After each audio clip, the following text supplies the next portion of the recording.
There was a Tuesday in October. My son called around 7 in the evening. We talked for maybe 12 minutes. Sports, weather, how the grandkids were doing. Before he hung up, he said, "Love you, Dad." I said it back. I set the phone down on the kitchen table. And then I sat there for a long time trying to figure out why the call felt like nothing. Not bad, not good, just nothing. Like two strangers being polite to each other on an airplane. It took me 3 more months to understand what had actually happened. When I figured it out, I wished someone had told me sooner. So I'm going to tell you now. For the first 20 years of my son's life, I was the person he came to. Not always, not about everything, but when something mattered, when something was hard or confusing or too big for him to carry alone, he came to me. That was our arrangement, though neither of us ever said it out loud. And I never took it lightly. Every time he knocked on my door, every time his voice dropped low on the phone, I understood what it meant. He was handing me something important. He was saying, "I trust you with this." A man can spend 30 years building a company, running a crew, making decisions that cost real money and affect real lives. And none of it, not one moment of any of it, felt more significant than those conversations. That is not something I say lightly. That is the honest truth. So when did it change? That's the question I couldn't answer for a long time. Because it didn't happen all at once. There was no fight, no falling out, no day I could point to and say, that's where we lost it. It happened the way a tide goes out, slowly, quietly. And by the time you notice, the waterline is already far away. What I'm about to tell you happens to more men than will ever admit it. Most of us never say a word about it. We just feel it. And we don't know what to do with the feeling. So we put it somewhere dark and we leave it there. This is me turning a light on. My son is 41 years old. He runs his own business. Good marriage, 3 kids. He has a life that works. And somewhere along the way, the big decisions started getting made without me. Not because he stopped respecting me, not because anything broke between us, just because he built a world that had its own gravity, his wife, his business partners, his own experience, which by now was deep and real. He didn't need to call me anymore. I found out the way you find out about most things that happen slowly, in pieces. A comment here, a moment of silence there. His sister mentioned offhand that he'd been dealing with something difficult at work for months. I hadn't heard a word about it. My daughter in law said something once, casual, about a big decision they'd made. She assumed I already knew. I didn't.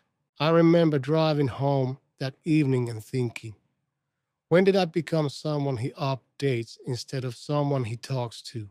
I want to stop here for a moment, because if you recognize what I'm describing, if something in you just said yes, then I want you to hear the next part carefully.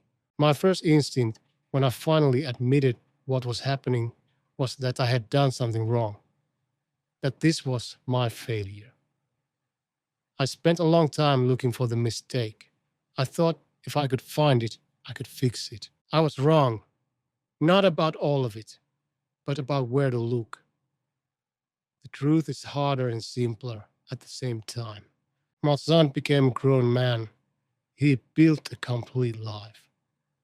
The role I had when he was 25, when he was 30, when he was 35, that role naturally, inevitably, quietly closed.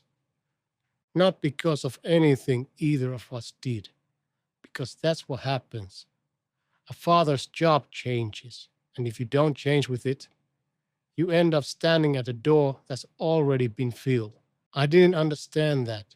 So I did what most men do when they don't understand something. I said nothing and waited for it to get better on its own. It didn't.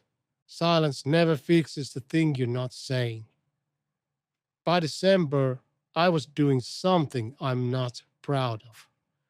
I was manufacturing reasons to call, questions I already knew the answers to, checking in about things that didn't need checking.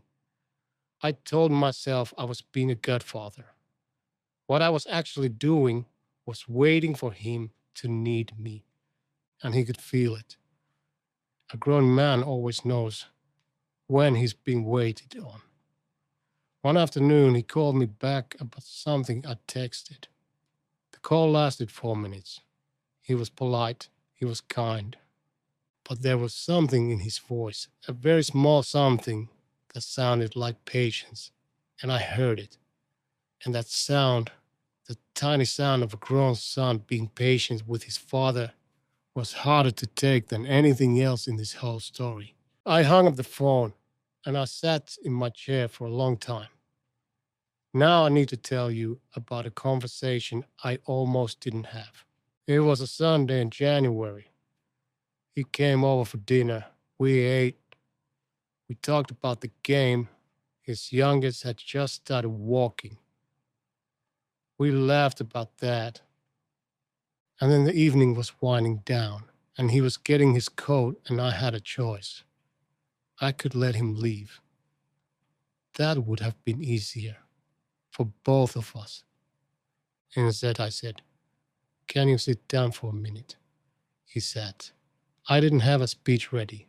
I didn't have the right words lined up. I just told him the truth. That I'd noticed something shift between us, that I didn't fully understand it, that I wasn't looking for an apology, and I wasn't saying he'd done anything wrong.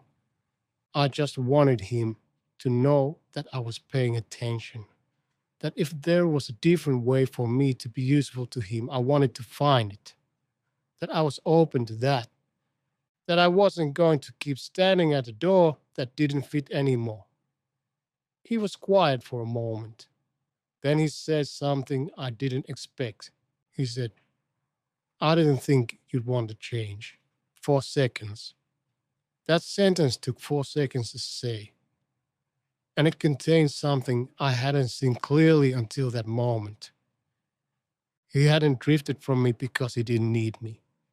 He drifted because he'd assumed the version of me he knew wasn't built for what he needed now, which was someone to think alongside, not above, alongside. He thought I wouldn't want to do that. He was trying to protect me from the adjustment. I want you to sit with that for a moment. Your son or your daughter is not moving away from you because you no longer matter. They are moving toward a version of you that you may not have shown them yet. A version that listens more than it speaks, that asks questions instead of giving answers, that can sit next to someone in their difficulty instead of standing over it. That version is not a lesser version, it is a harder version. It requires something a younger man doesn't always have: the ability to let someone be wrong without correcting them, to watch someone take the long way to a conclusion you could have handed them, and to keep your mouth shut because the journey is theirs and the lesson belongs to them. A 41-year-old man doesn't need a father to tell him what to do. He needs a father who has been through enough fire to sit with him in his without flinching. A father who won't panic, who won't project, who won't make the son's heart season about the father's feelings. That is a different job. It is a better job in many ways, but you have to be willing to give up the old one. I didn't do this perfectly. I still don't. There are moments when I feel the old pull, the instinct to step in with the answer, the solution, the hard-won knowledge that could save him 6 months of going the wrong way. Sometimes I let it out, and sometimes I catch it in time. What changed between us in the months after that conversation is something I don't have clean language for. The calls got longer. The pauses inside the calls changed quality. He started telling me things again. Not the same things as before. Harder things in some ways. More honest things. Things he'd clearly been carrying without any word to put them. And I learned to hold those things without immediately trying to fix them. One evening in March, he called me, late after the kids were in bed. We talked for 2 hours about nothing urgent, about everything real. When we finally got off the phone, I sat there and I thought, there it is. That's the thing I was afraid I lost. I hadn't lost it. I just needed to build a door to fit where he was standing now. Here's what I want you to walk away with. If your son has gotten quiet, if your daughter calls less than she used to, if you feel yourself becoming someone they update instead of someone they talk to, do not wait.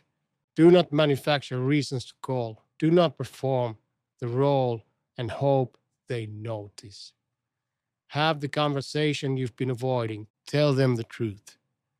Tell them you've noticed the distance and you're not angry and you're not asking for an apology. Tell them you want to know what you could be for them now. Not 10 years ago. Now. That conversation is uncomfortable for about 10 minutes. What comes after it can last the rest of your life. A man doesn't stop being a father when his children grow up.